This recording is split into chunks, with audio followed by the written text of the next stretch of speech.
तक में आपका स्वागत है। मैं हूं अक्षरा। आइए देखते हैं तमाड़ से पंकज आर्या की एक रिपोर्ट। नमस्कार, जोहार। मैं पंकज आर्या फिर एक बार आप लोगों के साथ रूबरू हो रहा हूं। इस वक्त मैं तमाड़ थाना क्षेत्र, तमाड़ प्रखंड क्षेत्र के सारजमडी पंचायत के पांडरानी गांव में हूं। मैं आपको दिखाऊं कि यहाँ पे मेरे पीछे आप देख सकते हैं कि यहाँ पे एक दुखद समाचार है, बड़ा ही दुखद समाचार है। ये टूटा फूटा सा आपको झोपड़ी नुमा घर दिखाई देगा।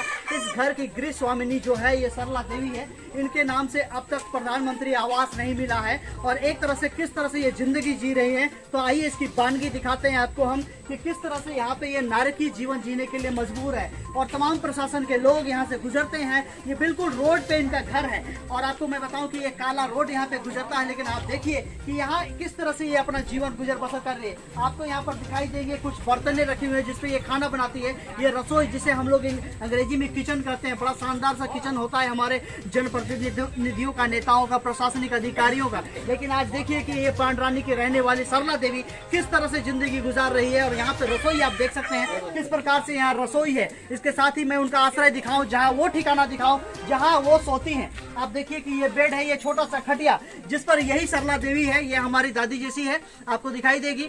और इसका यहीं पे आश्रय है, यहीं पे सोती है। चाहे वो बरसात हो, जाड़ा हो या गर्मी हो, कोई भी मौसम हो। जब कपकपाती ठंड की मौसम आने वाली है, कुछ दिनों बाद जब दशहरा खत्म हो जाएगा और दिवाली खत्म हो जाएगा, उसके बाद ठंड का मौसम होगा। वैसे में इस बेड में और इसी ये जिसे हम एक तरह से कहा जाए ब्लैंकेट कहते हैं, कंबल कहते हैं, और इसे स्थानीय भाषा में हम लोग कांथा कहते हैं। ये कांथा के सहारे वो पूरी जिंदगी गुजार रही है, ठंड में गुजार रही है। आप इसके पीछे देखिएगा कि एक टूटा फूटा सा साइकिल आपको नजर आएगा। और इसके साथ ही साथ मैं आपको दिखाऊं यहाँ पे किस तरह से यहाँ पे कुछ पेड़ के जो पत्ते होते हैं वो है। और दरअसल ये पत्ते क्यों, ये भी मैं आपको बताऊं कि इन्होंने कुछ बकरियां पाल रखी है और उन बकरियों को खुद का खाना खिलाने का ज्यादा खाने का ठिकाना है नहीं, लेकिन बकरियों को पाल के रखी है। तो देखिए किस तरह से प्रशासन का रवैया है। आज काले रोड के सामने NH-33 से तमाड़ ब्लॉक से मात्र 4-5 किलोमीटर के अंदर में ये पांडरानी है, वहाँ पे ऐसे सरला देवी जिंदगी गुजार रही है। ये उनका पूरा परिवार, उनका कुनबा यहाँ पे आप देख सकते हैं। छोटे छोटे बकरी भी आपको दिखाई देंगे,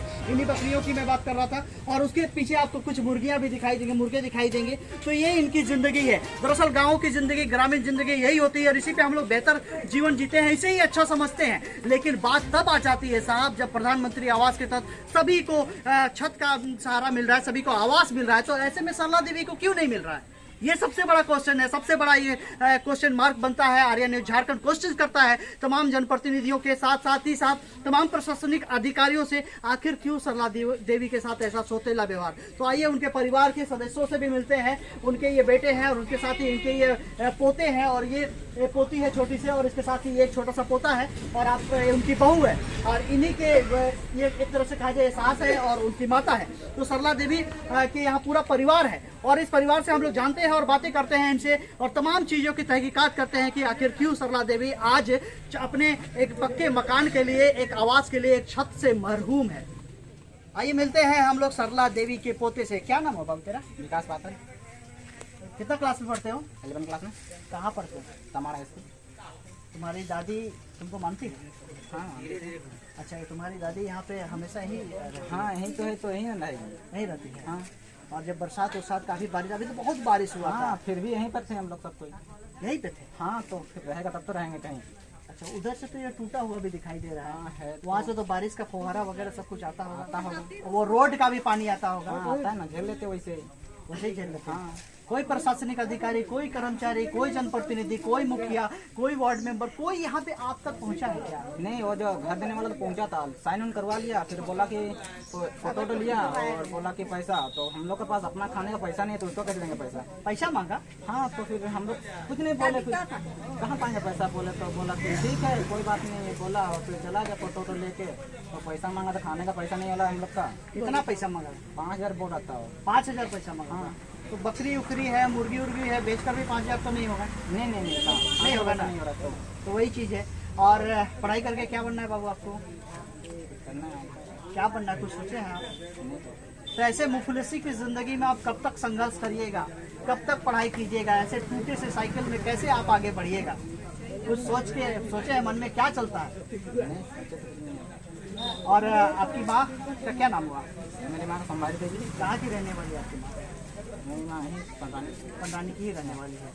अच्छा, आपके पिताजी का नाम क्या हुआ? विधान पाते विधान पाठक जी। आप लोगों ने प्रयास किया कभी दूसरे मुखिया से बात करने के लिए, देखिए हम लोग को चाहिए इस तरह से, हम लोग को जरूर ही घर मिले, ऐसा कुछ प्रयास किया क्या? बात तो बहुत किए हैं सर, जैसे बात नहीं बात करते, पैर पड़ने के बस इतना ही बाकी था कि एकदम सबको पूरा परिवार जाकर नहीं बात करते थे। जैसे कि मेरे पिताजी गार्जियन जाते थे वही बात करते थे, बोलते थे कि हमको घर चाहिए, तो बोलता था हाँ मिलेगा, क्या टेंशन ले रहा है। बस आता था, फोटो खींचता था, फिर वही बोलता था कि पैसा उसे चाहिए, तो फिर हम लोग का तो वही गरीब हाल, कहाँ से मिलेगा पैसा। अच्छा, ये बताओ कि तुम्हारी दादी, ये तुम्हारी दादी वोट करने जाती है? हाँ वोट जाती देती है, हाँ जाती है, मम्मी जाती है, सबको जाता है घर पे। पिताजी भी जाते हैं? हाँ इस बार लास्ट बार जो वोट हुआ था पंचायत चुनाव में, उसमें तीनों ने वोट किया हाँ, था? वोट तो किया था, और विधानसभा चुनाव और सांसद चुनाव सभी में वोट सभी किया? में वोट तो देते हैं। क्या सोचकर वोट करते हैं परिवार वाले, क्या सोचकर?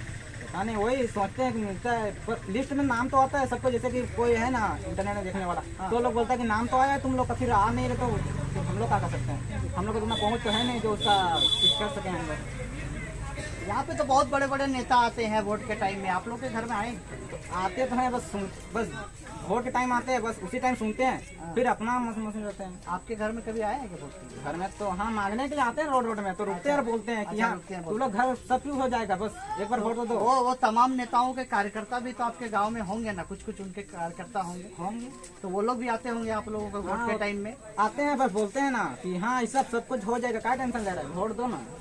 तो ऐसा स्थिति में आप लोग जियोगे तो क्या वोट देने का मन करेगा आपको? देने का मन तो नहीं करता, लेकिन वही भरोसा होता है नहीं, तो उसी भरोसे से सारे दे देते हैं वोट। मैंने उम्मीदों पे जी रहे हैं। हाँ उम्मीदों पे ही है। तो कब तक आपका घर बन जाएगा ऐसा लगता है? कभी सपना देखते हैं रात में सोते टाइम में? हाँ देखते थे, जैसे कि आते हैं ना हम लोग तो बोलते हैं ना कि हो जाएगा, तो हम लोग भी सपना देखते हैं इस साल जरूर हम लोग घर बन जाएगा। तो आपको कभी सपना आया है कि हम बहुत अच्छा घर में हैं, आराम से कोई दिक्कत नहीं है, ना पानी घुस रहा है, पक्का में सोए हुए हैं, बहुत बढ़िया तरीके से, कोई सपना आया है? सपना तो आता है लेकिन साकार नहीं हो सकता है। सपना साकार नहीं होता। नहीं सपना तो बहुत आता है, सोचते बहुत ज्यादा। तो आपने सुना कि किस तरह से मुफलिसी की जिंदगी जी रहे हैं, सपने में तो घर आते हैं लेकिन हकीकत में धरातल में आप देखिए यही झोपड़ी है, इसी पे जीना है, यही सर को बचाना है, यही हमारे लिए छत है, चाहे वो पानी हो, तूफान हो, हवा हो, कुछ भी हो, यही जीना है, यही जिंदगी है सरला देवी और उसके परिवार के लिए। तो आर्य न्यूज झारखंड आग्रह करता है प्रशासन से, हालांकि हमें पता है कि प्रशासन के कान में ज़्यादा जू नहीं रेंगता है, चाहे वो जनप्रतिनिधि हो, चाहे कोई भी नेता हो, वोट के टाइम आप लोग जरूर आते हैं। अगर आप में थोड़ी सी भी, अगर कहीं भी दिल में कहीं भी थोड़ी सी आग बची हुई है, किसी के लिए कुछ करना चाहते हैं, अपने परिवार, अपनी ज़िंदगी, अपने शानदार सी ज़िंदगी आप लोग जीते हैं, उससे आगे कुछ करने की थोड़ी सी भी समाज सेवा की भावना आप तक है, तो आप जरूर सरला देवी के घर पहुँचिए और इनके लिए एक पक्का मकान जरूर दीजिए, निहायत जरूरी है। मैं पंकज आर्या आपको रिपोर्टिंग दे रहा हूँ पंडरानी। सच्ची और प्रामाणिक खबरों के लिए बने रहिए आर्या न्यूज झारखंड, खबर आप तक के संग। हमारे चैनल को लाइक करें, शेयर करें, कमेंट करें, सब्सक्राइब करें और दिए गए व्हाट्सएप नंबर पर अपने क्षेत्रों के खबरों के साथ हमें व्हाट्सएप करें ताकि हम आपके खबरों को प्रमुखता से अपने चैनल पर दिखाएं। अब दीजिए मुझे इजाजत, कल फिर मिलेंगे एक ऐसी नई खबर के साथ, तब तक के लिए